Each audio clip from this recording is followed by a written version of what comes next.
Another thing I think we should talk about, maybe, since I have Jan here, is you're going to see some stuff from the new Justice for Hire relaunch. So you did some real life superhero thing one night and decided to create an app? Which is Jan's baby. It's a brilliant idea, and I hope he won't get too upset with me if I say that.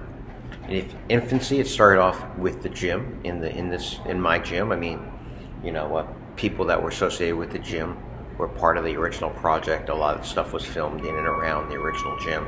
A lot of choreography came from stuff that we did, which is all cool, right, Jan? Yeah, of course. Not being disrespectful, right? Sure, But I love Justice for Hire as an idea.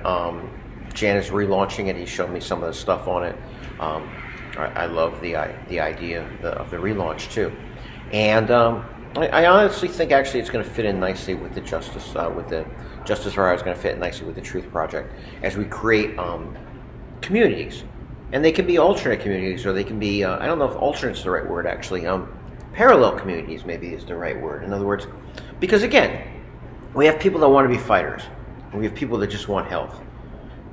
We maybe have people that just want to learn martial arts just for the cool factor, for dare I say it, the cosplay factor, for the historical reenactment, thing, the anachronistic factor. So we're going to offer a program for people that want to be their own heroes in these little vignettes. Vignette's a good word, maybe. Yeah. Right, vignette's a good word, and we're going to be offering programs for that. So again, maybe it's not going to be hardcore, and it's not going to teach you how to fight in a cage. But it's a parallel community, and I think it's equally valid. And I think that's what's important, is that if we want to really be fair and even-keeled, we talk about people that want to do things for different reasons, the same martial art. And again, the training probably is not going to be fundamentally different on the foundational level. So here we are back onto martial arts topics, which is that, you have to learn how to stand, you have to learn how to move, you have to have body awareness, you want to always promote mobility and flexibility, balance, and I think that to do anything, you have to learn how to properly issue power. Fajin. There you go. So yeah, I'm kind of running around, but I'm running around in the same park. I haven't run across the street yet, so lucky for you kids. When I run across the street, that's when I get into trouble. Fajin, issuing force. In other words, because I'll tell you, if you want to do it for fitness, for example, nothing better than hitting a bag. If you have to do it for self-defense, obviously, you never want to hit somebody and have them go and laugh, right? Why do we do switch step left knee? Because if you just pick up your left knee, you're not going to have any power, and they're going to laugh at you, right? Again, some things are not a laughing matter, but we're making them a laughing matter. In other words, I had a student that was kind of traumatized because they tried to break into her apartment. Fortunately, they didn't actually get in, but I understand that. And again, I'm not trying to trivialize, especially in this time and age, self-defense. But in a way, just so we can be a little lighthearted, you have to learn how to issue power. So again, parallel communities, actually kind of an epiphany maybe, doing this. Parallel communities. We're all doing valid martial arts training, even if our reason for doing it is different. I like that. I think that's a good idea. Writing that down. Yeah, you should write that down. Along with my joke about the Sifu. Why don't you have tattoos? Because my Sifu was Jewish. Some of you will get that joke. Some of you will go, what? So, education. We can understand things that initially seem like magic when we apply science.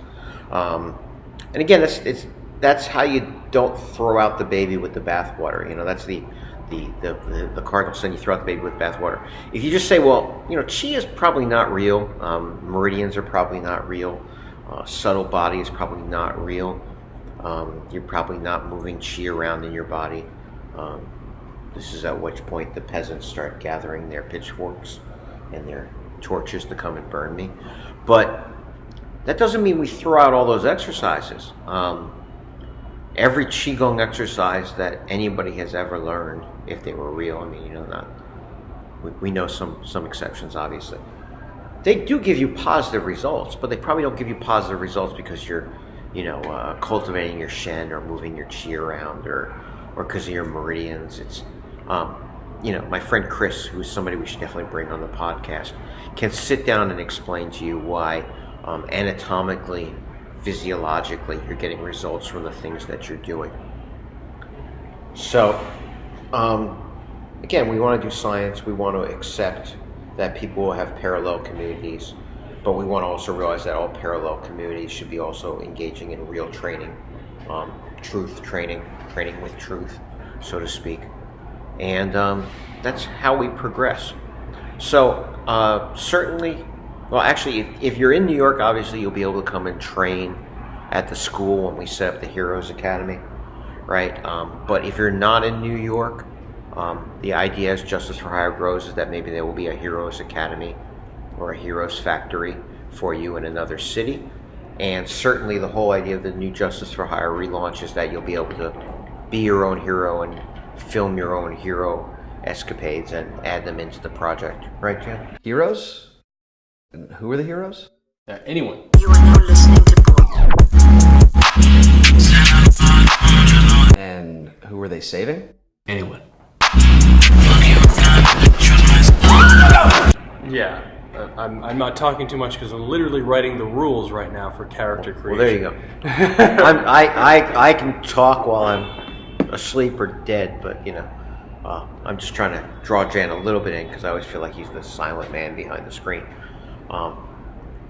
So if you want me to slide in and say anything, let me know. I'm here. He is here. I mean, you can see I can be present. He can be present.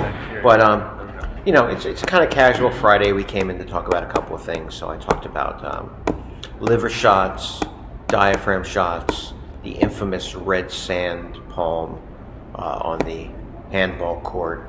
We veered off a little bit to Justice for Hire. We veered off a little bit to my Instagram experience. And we talked about the Chinna seminar. I'm going to be doing a lot more seminars at the school also, so if you're not from New York or you want to travel to New York, obviously New York is a good city to come and chill out as a tourist.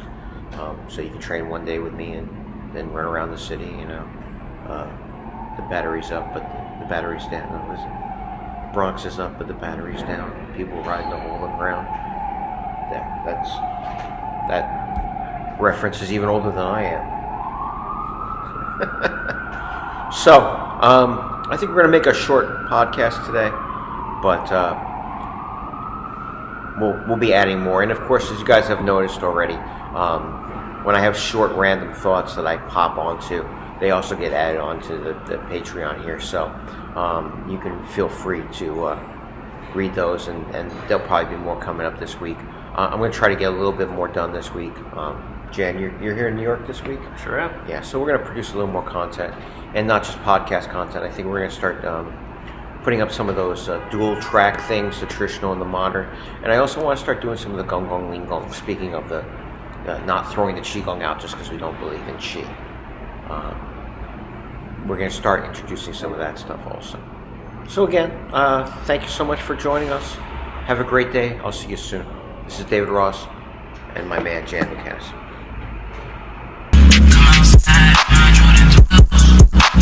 Let's eat.